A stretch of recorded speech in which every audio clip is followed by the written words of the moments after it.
iki bojoku sing digawa wong lanang iki. Lah, wis ora usah rebutan. Nyontok takon maring sing wadon, "Mbah, bojomu sing ndi?" Lah, kan? Bojoku sing iki, sing ganteng. Nah, bisa mboten percaya. Masalah nek karo sing nyekel buntut ora imbang. Nah, tok takoni malih pisan malih. Nek sampean jujur urip, nek sampean kok ora jujur mati. Nggak bisa. Langsung takoni bojomu sing nandur jaran apa sing nyetel buntute jaran. Bojone kula nggih niki, langsung mati, Pak. Wong wadon kuwi. Mulane kudu bersyukur. Wong wadon umat Nabi Muhammad. Enggane iki zaman umat Nabi Isa. Wah, wong wadon modar iki. Aduh, nggih napa nggih? Akeh sing ora jujur. Masyaallah. Iki mulane harus bersyukur dadi umat Nabi Muhammad sallallahu alaihi. Nah, iki Nabi Muhammad diceritani nabi-nabi terdahulu. Dan ini masih ceritanya Nabi Isa, Nabi Yusuf. Nabi Yusuf itu nabi sing paling ganteng. Tapi corona kitab itu sagandeng-gandeng Nabi Yusuf, iki gandeng Nabi Muhammad. Nah, Nabi Yusuf lungguh kok sandinge wong-wong ganteng kaya apa? Ono Nabi Yusuf ton paling ganteng liyane keton elek. Tapi Nabi Muhammad boten. Nek lungguh di antara wong-wong elek-elek iki, Nabi Muhammad lungguh nang kono keton ganteng, liyane dadi keton ganteng. Ku hebate Nabi Muhammad sallallahu alaihi wasallam. Sampai Zulaikha, nah ini cerita Nabi Yusuf. Nabi Muhammad diceritakan Nabi Yusuf. Ikut terpesona dengan Nabi Yusuf. Ini ceritanya sebenarnya dari awal memang cerita. Ketika Zulaikha masih di desa, ini Bani Barbar, putranya Turmus, Raja Turmus. Ini dari suku Barbar. Mulanya iki ana istilahnya wadon gayane model-model dandanane menor jenenge barbar. Tok goleki nang kitab jane ana ceritane. Nyono mbek maca ceritane mau nang kitab. Oh iya. Saya itu suka baca-baca. Saya tidak cukup dengan pengetahuan yang saya anak kita tak bocor, anak kita tak bocor gitu. Nah, sehingga kula kali panjang kudu ning ati aja nganti duweni rasa aku pinter. Dadi yo duwe rasa ning ati aku iki bodoh. Ya, orang yang pandai adalah orang yang merasa bodoh. Orang yang bodoh adalah orang yang merasa pintar. Karena orang yang sudah merasa pintar ini enggak mau cari pengetahuan, enggak mau mendapatkan nasihat orang lain, enggak gelem aku pintar. Tapi walaupun sudah pandai tapi merasa bodoh, ini selalu menggali pengetahuan. Ono ngomong oh iya. Jadi Siti Zulaikha ini dari suku Barbar, Yusuf dari suku Ibrani. Lah, Zulaikha itu sebelum ketemu Yusuf sudah ketemu dalam mimpi. Siti Zulaikha dalam mimpi ketemu karo wong lanang sing ganteng ora omong. Nek ketemu Zulaikha dalam mimpi itu tersenyum. Zulaikha ngerti ku Yusuf wis sampun ngerti, tersenyum.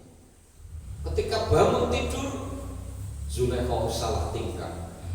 Walaupun gurnang mimpi, walaupun gur nembe tersenyum, Zulaikha sudah menangis, kadang guyu, masyaallah. Padahal gur nembe ora senyume nangis mimpi. Esok mimpi meneh, ketemu wong kuwi meneh. Senyumnya luar biasa. Mahadha basari kudu menungsa kaya malaikat, tapi kok menungsa. Akhirnya wong tuane Zulaikha bingung. Zulaikha berubah total, kon maem angel, kon ngombe angel. Anane malah guyu, masyaallah ijane ketemu tanya dalam mimpi. Suatu saat sang raja Firul Aziz iku awak utusan tenggene ngomong putusan tenggene Zulaikha. Bayangane Zulaikha, oh ini raja ini yang muncul dalam mimpiku. Aku garap tepek bojo. Gelem mangkat teng Mesir. Setelah sampai di Mesir dinikahkan. Zaman kan Surabaya ke Jawa Timur barang ijab penomo ora ono sing wadon ning kene ora ono. Ijab sing lanang tok karo Pak Pengulu karo wali. Engko nek ijab baru sing wadon tetok. Nah, sungkem dulang-dulangan bar kuwi terserah ngono copot-copotan. Lah, kuwi setelah dijabne Zulekha deleng langsung masuk. Ternyata kudu sing metu nang semakin tersiksa Zulekha. Bayangane garwa bojo karo wong sing muncul dalam mimpi ternyata bukan yang ada dalam impian. Suatu saat wis dari bojone raja Fir'aun Aziz, Al-Qur'an dengan sangat jelas Imro'atul Aziz, berarti kan istrinya Aziz. Itu saat ke pasar peruh wong lanang ganteng kaya seneng ngimpi. Iki wong lanang seneng ngimpiku. Kan waktu semono ceritane kan Nabi Yusuf diguang neng sumur. Akhirnya ketemu dedol jadi budak belian nang pasar ketemu. Langsung ngomong karo sing kakung, Mas, kayak dituku budaknya piro larangnya dituku bae. Larang kayak dituku kon kerja nang dek. Akhirnya temenan dituku digobel nang kerajaan. Semakin tersiksa Zulekha. Iso nyawang tapi ora iso nyanding. Lah iki muncule lagu kowe mundur alon-alon trimo ngalah timbang loro ati iki muncule kowe. Iso nyawang ora iso nyanding. Setiap hari bisa pulang Yusuf tapi ora iso nyanding. Masyaallah. Tersiksa, semakin tersiksa Zulekha. Sampai Zulekha membuat gedung yang sangat indah, di situ dilukis. Lukisan itu menggambarkan Zulekha dan Yusuf. Ini karena surat Yusuf hampir habis saya ceritakan. Di gedung itu tergambar lukisan-lukisan tentang Yusuf dan Zulekha. Tapi secara simbolis kayak gambar waru, pokoknya lah cara ngecas iki kayak merpati dua merpati, ngoten niku lah. Yang dengan zaman biyen Pak RT. Lah ngoten niku. Sehingga suatu saat Yusuf diajak karo Zulekha kon mlebu gedung kuwi. Yes, nanti kok dawuh wong pembantu dijak juragan batu. Pintunya ada 7 pintu. Pintu pertama deng masuk dikunci karo Zulekha. Pintu kedua deng masuk dikunci. Sampai pintu ke-7 dikunci.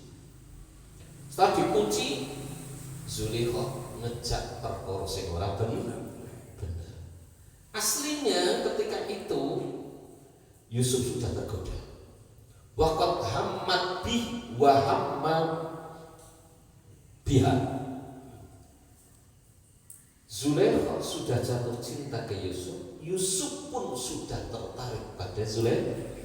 Tapi bagilah ada keterangan ketika Yusuf mendekat ruh tangane bapak Yakub anak Ishak anak Ibrahim.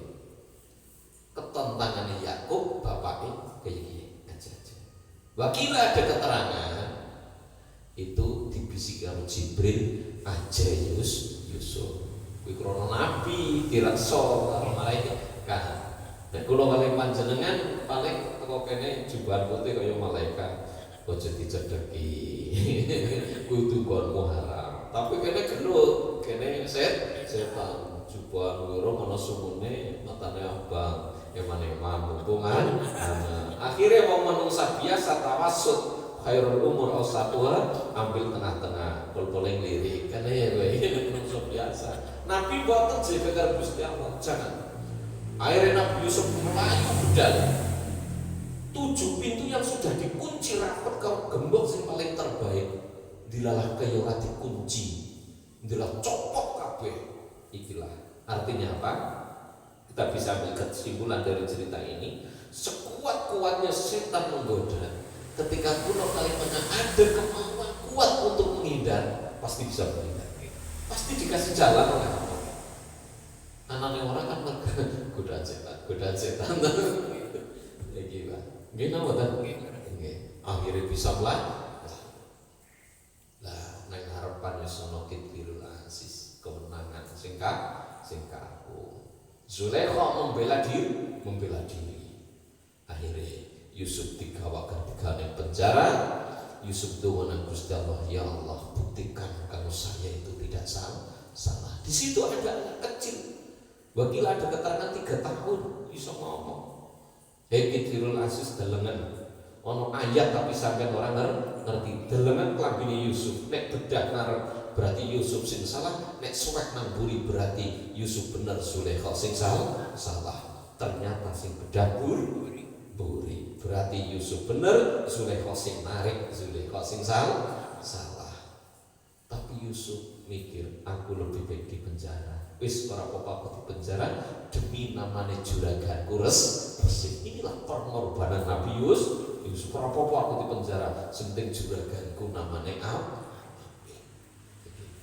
Tapi kan kabare nang jaba iki Zulaikha menel, mosok gelem karo anak angkate sing jenenge Yusuf.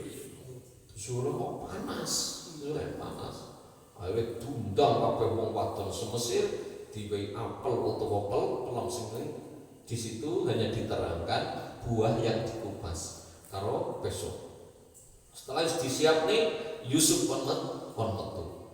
Yusuf metu pada ngomong mahadza basar iku tu menungso tapi iki malaikat yang muni. Mati ana sing semaku, ana sing langsung mabuk cinta, ana sing plenger, wis macam-macam. Ana sing balak mripate gari putih tok ilang irenge karo Nabi Yusuf. Ana sing nganti ngiris dirjine ora kerasa.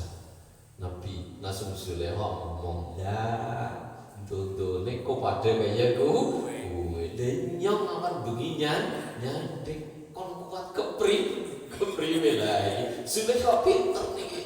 Melehna wong liya. Akhire pun ring kesing cerita cekake kondo, akhirnya suatu saat Yusuf ditok.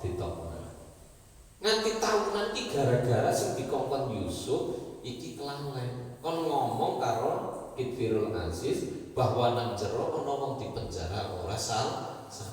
Tapi kelalen. Akhirnya suatu saat Kidfirul Aziz kon ngimpi ana apa? Sapi gering itu mangan sapi lemu siji. Akhire bingung tafsire, wong iki kandungan nang jero ana jenenge Yusuf, kowe iso menakil mimpi. Akhire diparani, akhire tetok. Ring kesing crita cekahe kondo Kidfirul Aziz meninggal. Nah, dalam Al-Qur'an hanya ada keterangan seperti itu. Akhirnya Nabi Yusuf jadi raja. Tapi sebagian mufasir ahli tafsir mengatakan ada terusnya. Setelah Nabi Yusuf jadi raja menggantikan Kidfirul Aziz, si Zulaikha ini merana. Wis bandane entek kepriwe? Entek gurung golek informasine Yusuf.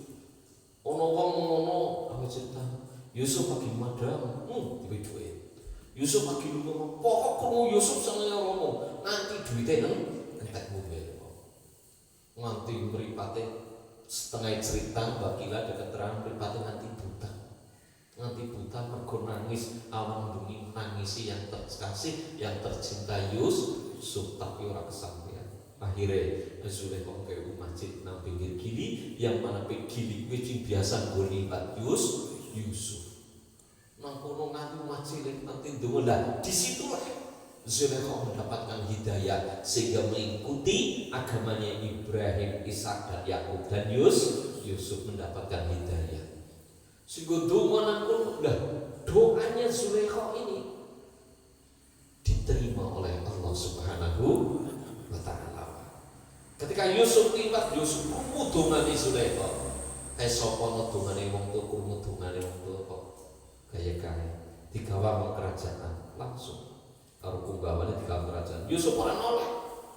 Bar di kerajaan wong wadon kuwi ngaku, akulah orang yang selalu mencintaimu, akulah orang yang selalu membayangkanmu. Tidak ada di dunia ini cinta melebihi cintaku padamu. Langsung Yusuf melas. Lalu akhirnya wahyu turun yang Nabi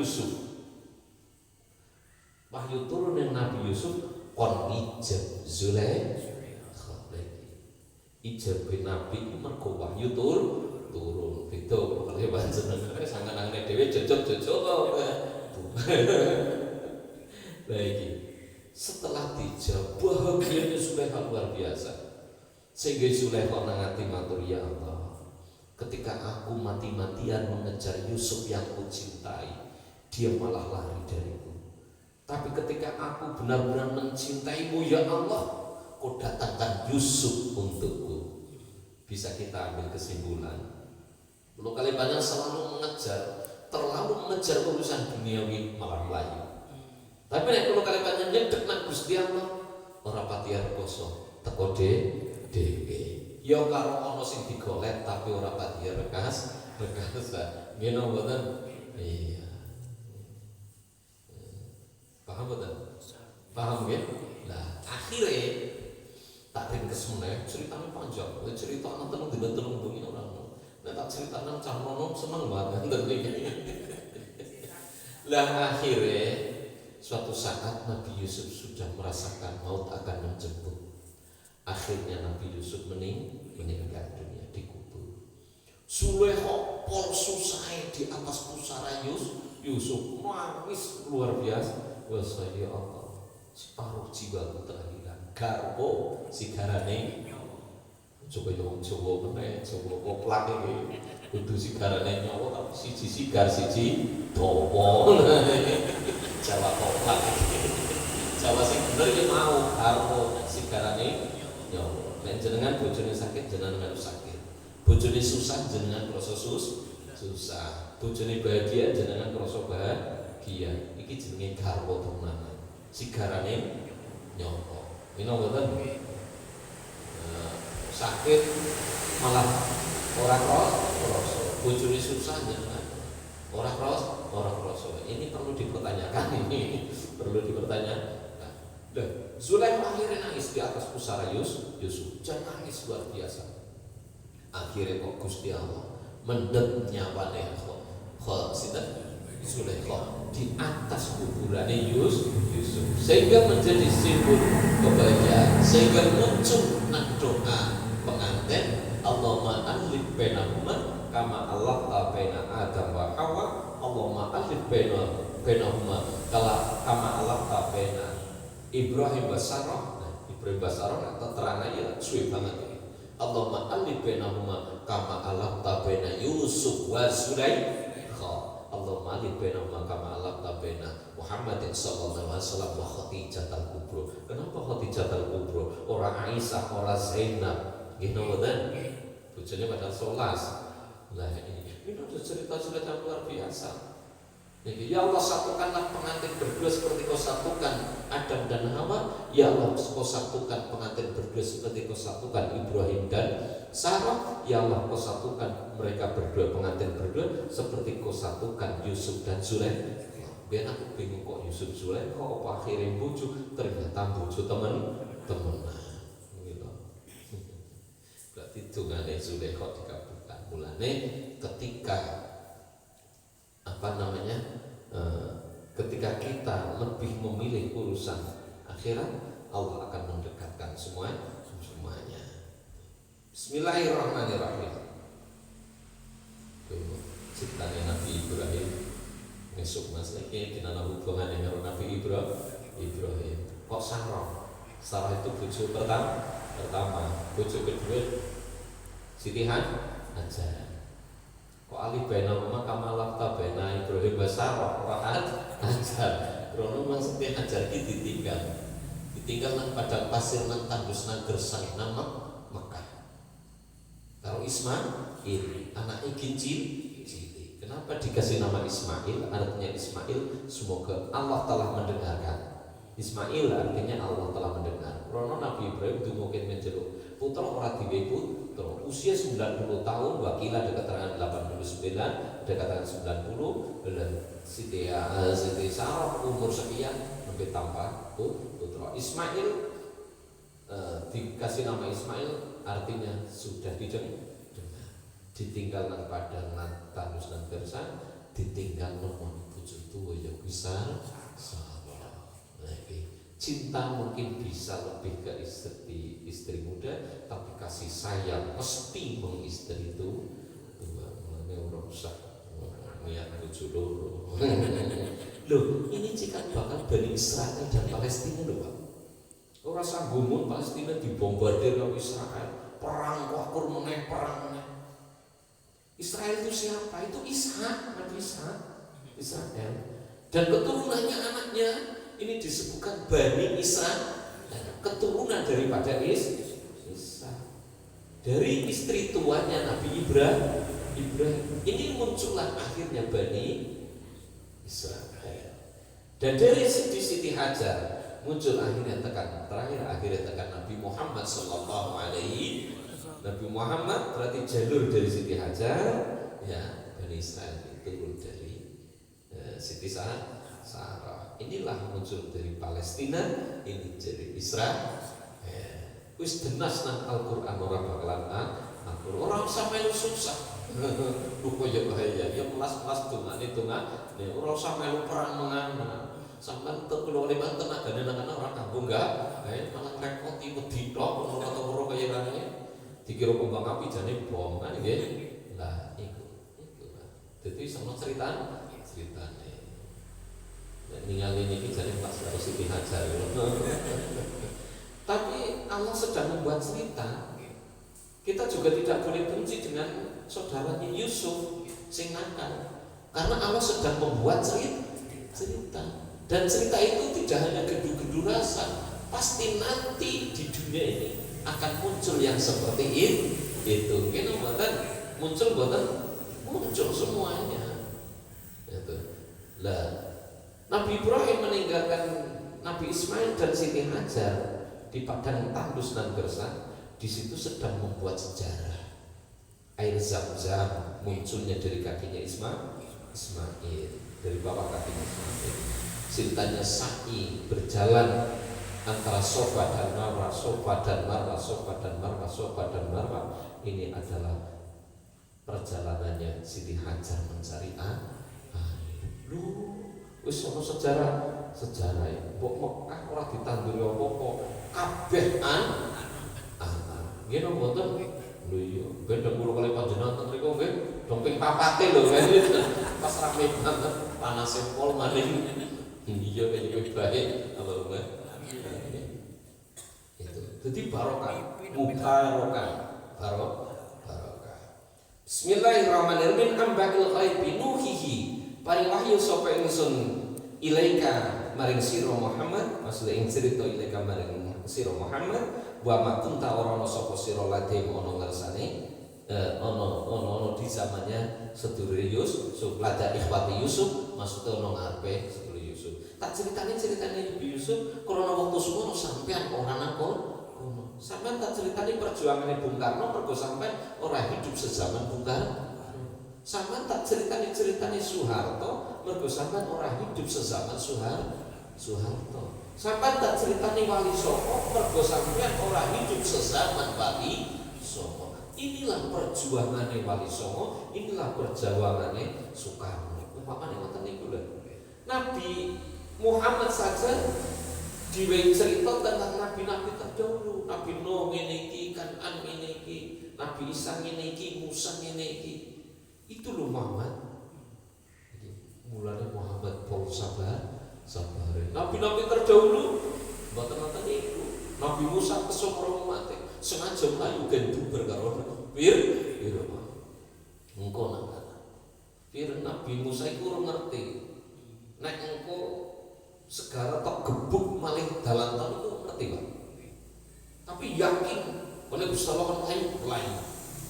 Nabi Nuh gawe perahu ora ngerti nek garep banjir. Nabi Ismail, Nabi Ibrahim pas garep nyembelih Ismail, ora ngerti nek Ismail iki garep dadi wedhus. Dan malih diganti wedhus. Tapi krana yakine manut karo Gusti Allah.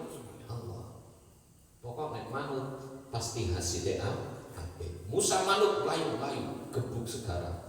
Sarana nalar orang masuk nalar, kebiasaan orang di luar biasa. Ini mboten teken elek gebuk segara dadi dalan.